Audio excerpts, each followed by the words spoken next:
She didn't scream when the water rose. She held her baby tighter and whispered a lullaby as the roof disappeared beneath the waves. That was the moment everything changed, not for her, but for all of us. Because what happened in that flooded farmhouse wasn't just tragedy, it was a warning, a quiet, desperate, soaked-through warning, one we ignored for decades. Flooding used to mean rivers bursting banks, or hurricanes dumping rain on coastal towns.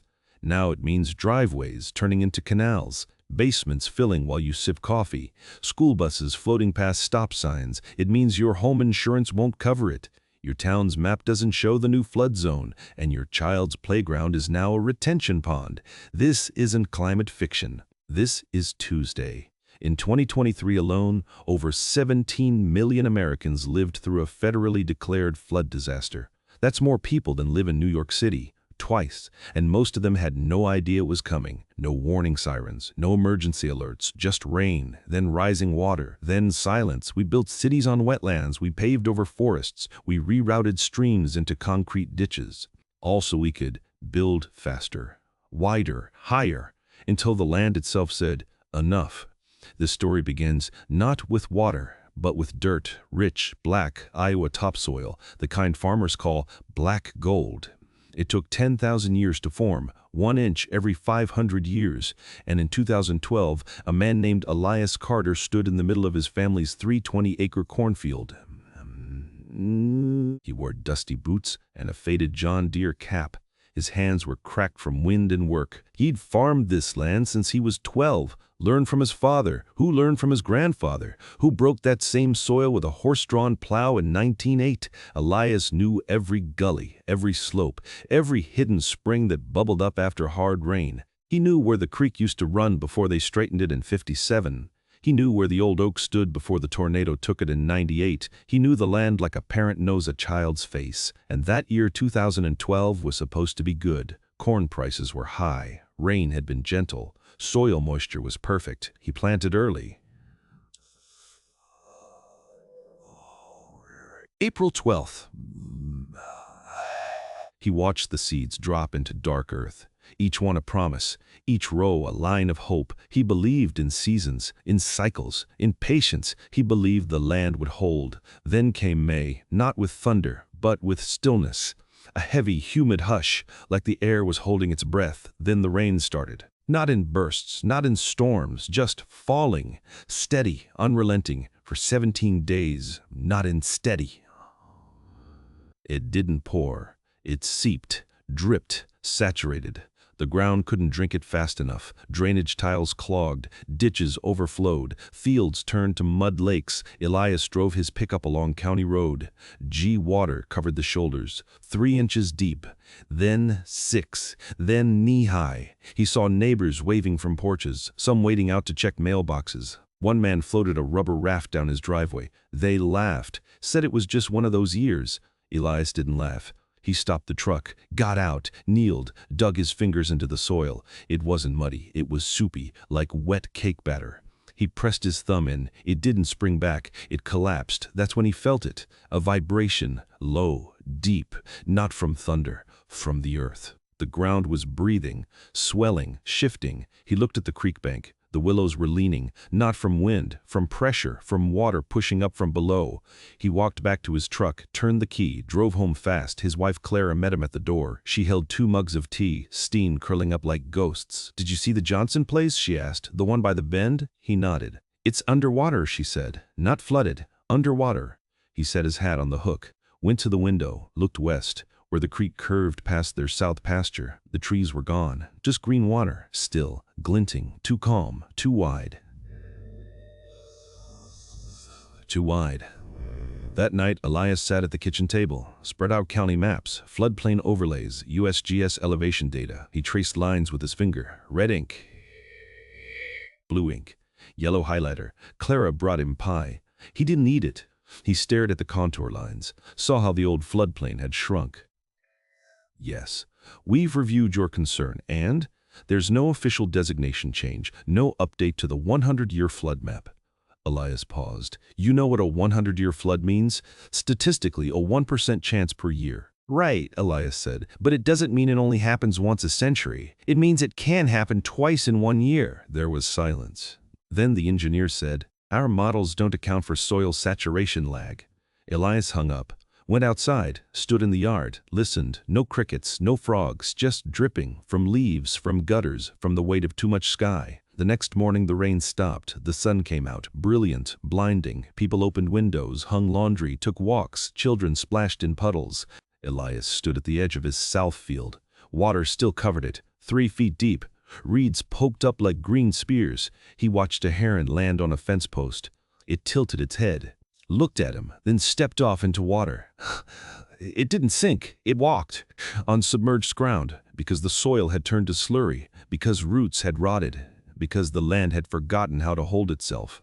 He went to the barn, opened the big doors, smelled wet hay, mold, metal rusting. He climbed the ladder to the loft, pulled open the cedar chest. Inside lay his grandfather's journal, leather-bound, spine cracked, pages yellowed. He opened it. First entry, April 3rd, 1924.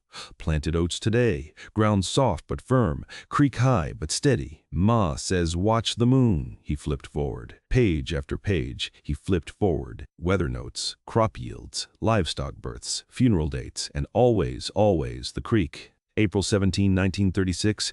Creek jumped banks near the Red Bridge, lost 2 calves. June 9, 1951, dug new ditch east of the orchard. Water ran clean for 3 weeks. October 17, 978. First time I saw the creek run 978. First time I saw the creek run, whoa. Wind must have pushed it. Elias stopped, read that line again. First time I saw the creek run uphill. He closed the journal, went to his desk, pulled out the county's newest flood map, printed 2021, bright colors, green for low risk, yellow for moderate, red for high. Their farm was mostly green, except a tiny triangle in the southwest corner, labeled Non-Designated Area, or SEG. He grabbed a red pen, circled it, wrote, "Where the creek runs uphill." Then he called Clara. "We need to move the goats." She looked up from folding laundry. "The ones in the lower pasture?" "Yes." "They're fine, Eli." "They're not." She paused. "Set down the towel. What did you see?" He didn't answer right away. He looked out the window, at the water, still there, still quiet. "I saw the land forget how to be land." She walked over, put a hand on his arm, her palm warm, her voice low. "We'll move them." They did, that afternoon, loaded the goats into the trailer, drove them 3 miles north, to higher ground, pasture owned by a friend, dry, grassy, safe. When they got back, the sun was setting, orange light on water. Elias stood at the fence line, watched the surface shimmer. Then he saw it, a ripple, not from wind, from underneath, a slow bulge like something breathing. He stepped closer. Water sloshed over his boot, cold, thick. Then a sound, a groan, deep, wooden, from the barn. He ran. Clara followed. They burst through the barn doors, dust motes dancing in the last light. The floorboards creaked, not underfoot. Underneath, he dropped to his knees, pressed his ear to the wood. He heard it, a slow, wet hiss, like air escaping a sponge. Then a pop. A crack, far below. Something gave. He stood, backed up, grabbed Clara's hand, pulled her outside. They stood 10 yards away, watched. The barn shuddered. Once, twice. Then the southeast corner sank. 6 inches! Then a foot! Mud oozed up around the foundation. The roof tilted.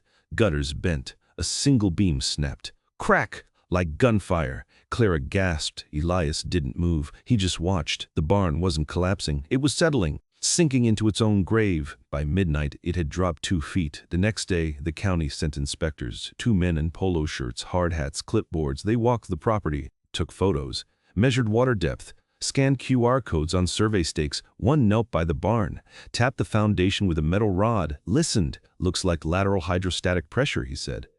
The other nodded. Subsurface flow destabilized the footer. Elias stood nearby, arms crossed. "So what do we do?" The first inspector looked up. "You file a claim." "For what?" "For structural damage." Elias looked at the barn, half submerged, leaning. "Who pays?" "The flood insurance pool." "Do we have flood insurance?" "No." Elias blinked. "You're standing in 4 feet of water, and your policy excludes gradual subsidence." Clara stepped forward. "Gradual?" The inspector checked his tablet. "Per FEMA guidelines, anything under 6 inches per week qualifies as gradual." Elias looked at the barn. It had sunk 15 inches in 36 hours. He didn't argue. He just said, "Thank you."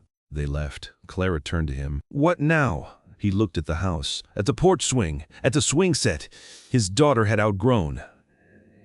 "We wait. For what? For the water to decide." It rained again on June 3rd. Not hard, just mist, but the ground was already full, so the mist didn't soak in. It pooled, ran, collected. By noon, water was lapping at the porch steps. By evening, it covered the front walk. Clara packed a bag. Clothes, medicine, photos. Elias packed tools, a flashlight, a battery pack, a notebook. He didn't pack memories. He carried those. They moved to the attic, not to escape, but to observe, to witness. They slept on air mattresses, ate canned beans, drank bottled water, listened to the house breathe, creak, groan, sigh. Water rose an inch every hour. They marked it on the wall with a pencil, line after line, like prison tally marks. June 4th, water reached the kitchen counter. June 5th, covered the stove. June 6th, rose over the refrigerator. They watched fish swim through the dining room. Minnows, sunfish, one catfish 3 feet long. It circled the chandelier base. Elias lowered a bucket. "Caught it." "Let it go downstream," Clara cried then. "Not from fear, from awe. It's like the land is remembering itself," she whispered. Elias nodded. "It's not flooding. It's returning." On June 7th, the power went out. Silence fell. Thick. Real. No hum, no buzz, just water, dripping, lapping, breathing. They lit candles, sat on the stairs, listened. Clara leaned her head on his shoulder. He held her hand. Their wedding band cold against his skin. "Do you think anyone else is watching?" she asked. "Who?" "The land," he thought. "Hi, the land," he thought. Then said, "I think it's been watching us for a long time." She smiled. "A small, tired thing. You're poetic tonight. I'm tired." They sat. For hours. The candle burned low, wax pooling. Then the phone rang. Not the landline. Her cell. She fished it from her pocket. Screen lit up. Unknown number. She answered. Listened. Her face changed. Eyes widened. She covered the mouthpiece.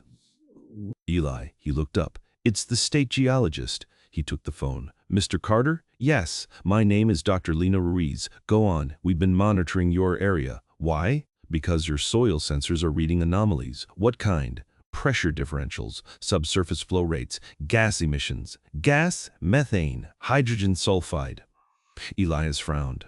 "That's from decay." "Yes, and the creek, it's not just surface runoff. What is it?" "A resurgence." He waited. She exhaled. "The aquifer beneath your farm, it's overpressurized." "How?" "Decades of irrigation, leaky municipal pipes, rainfall infiltration, compacted soil trapping water underground. So the water has nowhere to go. Except up." He looked at the water. "Lapping at the stair railing. Is it safe?" "Structurally, no. Chemically, there's coliform, heavy metals leaching from old foundations." He nodded. Clara watched him. He handed her the phone. She listened, then said, "Thank you," hung up, looked at Elias. "He says the water may not recede." "For how long?" "Months." He stood, went to the attic window, looked out. The world was flat, green, heavy-towned. Still. No roads, no fences, just water and trees, standing like islands. He saw a deer on the ridge, drinking, unafraid. He watched until it walked away. Then he turned. "We leave tomorrow." Clara didn't ask why. She just nodded. They packed quietly. No urgency, no panic, just purpose. They loaded the truck, took only what fit, left the rest, the house, the barn, the tractor, the shed, the swing set. They drove north, out of the water, onto dry road. The truck tires hissed on pavement. Clara rolled down her window, breathed, deep, clean. Elias glanced at her. She was crying, but smiling. He reached over, held her hand. They didn't speak, didn't need to. They passed a sign. "County line. Welcome to Cedar Hollow. Population 1-1247. Shared a room, one bed. They slept. Deep, dreamless, woke to sunlight, real sunlight, not filtered through water. They ate breakfast, toast, eggs, coffee, strong, hot. They talked about nothing, the weather, a song on the radio, the color of the curtains, normal things, human things. Then Elias said, "We'll come back." Clara stirred her coffee. "When?" "When it's ready." Her eyes clear. "Will it be the same?" "No." A pause. "Good," he smiled. That afternoon they drove back, not to the farm, to the county building. Walked in, asked for the planning commission, sat in stiff chairs, waited. A woman named Diane greeted them, smiled, offered water. They declined. Elias opened his notebook, showed her the journal, the flood map, the pencil lines on the wall photo. The sensor data printout Dr. Ruiz had emailed. Diane read slowly, nodded, then said, "This is compelling, but our zoning code doesn't recognize land memory as a legal category." Clara leaned forward. "What does it recognize? Proximity to mapped waterways. Then remap it." Diane hesitated. "The process takes 18 months. Elias closed the notebook. "Then we'll wait." Diane looked surprised. "You're not angry. I'm tired," she sighed, then said, "There is a pilot program, state-level, community resilience grants for relocation." Clara blinked. "Relocation, voluntary buyouts." Elias sat very still. "How much?" "Up to fair market value." He thought of the house. Built in 1948, his father's hands, his son's first steps. His daughter's graduation photo on the mantel. He thought of the barn, the loft, the smell of hay, the sound of goats bleating at dawn. He thought of the soil, black gold, 10,000 years old. He looked at Clara. She met his gaze, didn't blink, didn't look away. He turned back to Diane. "We'll take it." She nodded, started typing. "Name? Elias and Clara Carter. Property address," he told her. She typed, then paused, looked up. "There's one condition." He waited. "You have to sign a waiver." Clara frowned. "Waiver, no future claims. Against whom? The county, the state, the federal government." Elias didn't hesitate. "Done." Diane printed the forms. They signed. Ink dark, clear, final. They left. Drove home. To the water. The house still stood, half submerged, but upright. They walked the perimeter, held hands, no words, just presence. Then Elias went to the tool shed, pulled out a shovel, walked to the edge of the water, dug, not deep, just a hole, 8 inches. He reached in, pulled out soil, black, rich, alive. He put it in a mason jar, screwed the lid tight, held it up. Sunlight caught the particles, like stars. Clara took a photo, not of the house, not of the water, of his hand, holding the jar, soil glowing. That night, they slept in the truck, park lights on, engine off, stars above, water below. They watched the moon reflect, perfect, still, whole. The next morning, contractors arrived, surveyors, engineers, a team from the Army Corps. They moved quickly, measured, scanned, mapped, took core samples, drilled, tested. Elias watched. Clara made coffee, passed it out. No one refused. On day 3, the Corps rep approached. "Mr. Carter, yes, we found something." "What?" "An old spring." "Where?" Page 42. Elias looked up. "You read it?" "I had to." He pulled out a tablet, pulled up a scanned page. June 12, 1931. Spring broke through cellar floor, cold water, clear, tasted like heaven, built stone well around it, named it Mercy Spring. The Corps rep looked at Elias. "We're restoring it." Elias blinked. "Why?" "Because it's part of the hydrology, part of the memory." "Yes?" The man paused. "Yes, yes." Goat, dust, looked up. "Memory." "Yes." The man paused, then said, "We're not just removing water. We're reintroducing balance."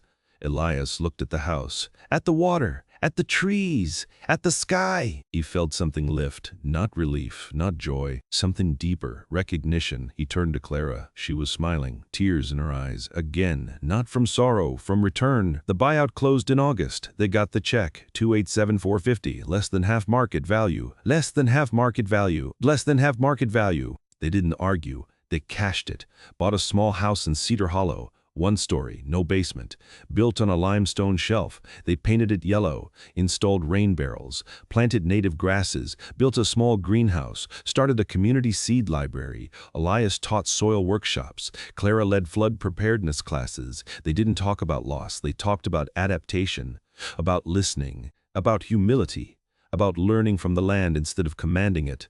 2 years later, they drove back, not to visit, to witness. The water was gone, the land was scarred, mud cracked, trees skeletal, but green shoots pierced the brown, wild violets, goldenrod, milkweed, bees hummed, birds nested in hollow branches. They walked the property line, found the barn, collapsed, roof gone, walls leaning, but the stone foundation remained intact. They walked to the house, front door hung crooked, windows shattered, but the frame stood, solid. They went inside. Water stains on the walls, peeling paint, but the floor dry, hard. They stood in the living room, where the couch used to be, where the Christmas tree stood, where their daughter danced barefoot. Elias pulled the mason jar from his backpack, unscrewed the lid, knelt, poured the soil onto the floor. Black, rich, alive. Clara took a trowel, dug a small hole, placed a seed. A prairie coneflower. Native, drought-tolerant, pollinator-friendly. She covered it, patted the dirt, stood, held out her hand. Elias took it. They stood, in the silence. No water, no rush, no fear, just air, light, beach aquat, and the slow, steady pulse of something returning. They left the house, locked the door, not for security, for respect. They drove to the ridge, stopped, got out, looked down. The land stretched, wounded, healing, alive. Elias spoke. "This isn't the end." Clara nodded. "It's a comma." He smiled. "Not a period." She leaned her head on his shoulder. They watched the sunset. Gold bleeding into purple. Crows flying home. A fox darted across the field. They didn't speak again. Didn't need to. The land spoke for them. It spoke in roots, in rain, in silence, in patience, in memory.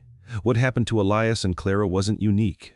It's happening now. In Louisiana, in Florida, in Montana, in New York, in neighborhoods you drive past every day. You see the new storm drains, the raised sidewalks, the sandbag depots. You think it's routine. Maintenance, precaution. It's not. It's apology. It's course correction. It's the land asking quietly for attention. We spent a century telling nature what to do. Now it's telling us, not with fury, but with persistence, with water, with roots, with silence, with time. The lesson isn't that floods are dangerous. We already knew that. The lesson is that land remembers. Even when we forget, it remembers drought, it remembers fire, it remembers flood, it remembers us, our footprints, our fences, our names carved in bark, our graves, our promises, our broken promises. Our broken promises.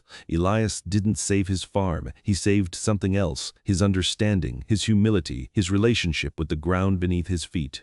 That's the real inheritance. Not acres, not deeds, not titles, but reverence. We treat land like inventory, like commodity, like backdrop, but it's not. It's kin, it's teacher, it's archive, it's home. Not just for us, but for everything. The microbes, the mycelium, the beetles, the owls. The children who will dig in the dirt and ask, "Where did this come from?" And we'll say, "From time, from rain, from roots, from memory." The water didn't take anything. It returned what was already owed. It washed away illusion. It revealed truth, that we don't own land. We belong to it. And when we remember that, everything changes. The way we build, the way we vote, the way we love, the way we listen. Elias still goes back. Every season he walks the field, notes what grows, what returns, what shifts. He brings Clara, sometimes their grandchildren. He shows them the Mercy Spring, now restored, stone well rebuilt, water clear, cold, tasting like heaven. He lets them drink. They always smile, always wonder. He never explains. He just says, "Listen."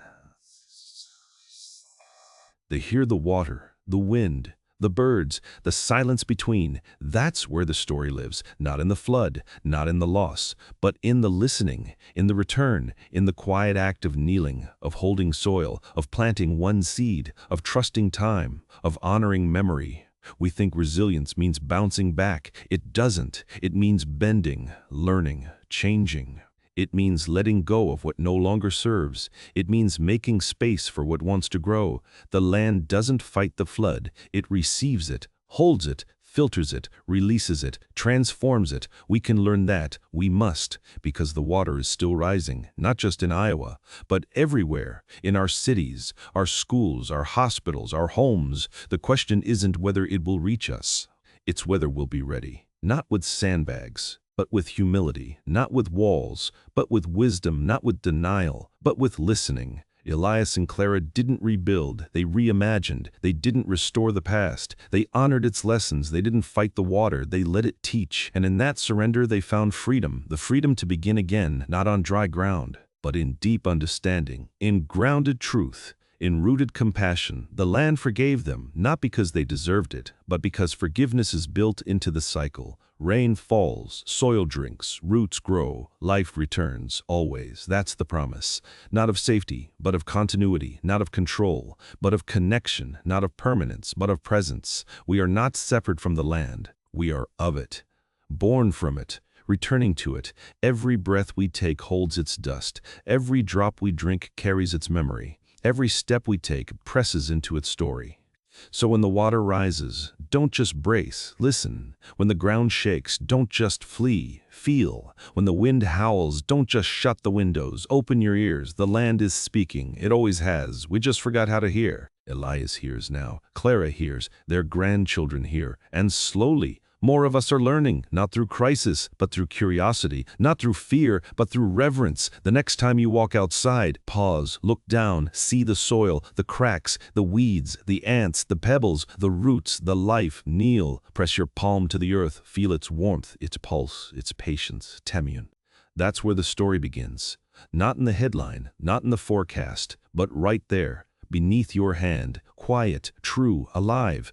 This is not a story about disaster. It's a story about return, about remembering who we are, where we come from, what we owe, and what we carry forward, not in our pockets, but in our bones, in our breath, in our choices, in our care. The land remembers. Do you? If this story stayed with you, if it stirred something quiet and true, please like this video and subscribe so more stories like this find their way to you.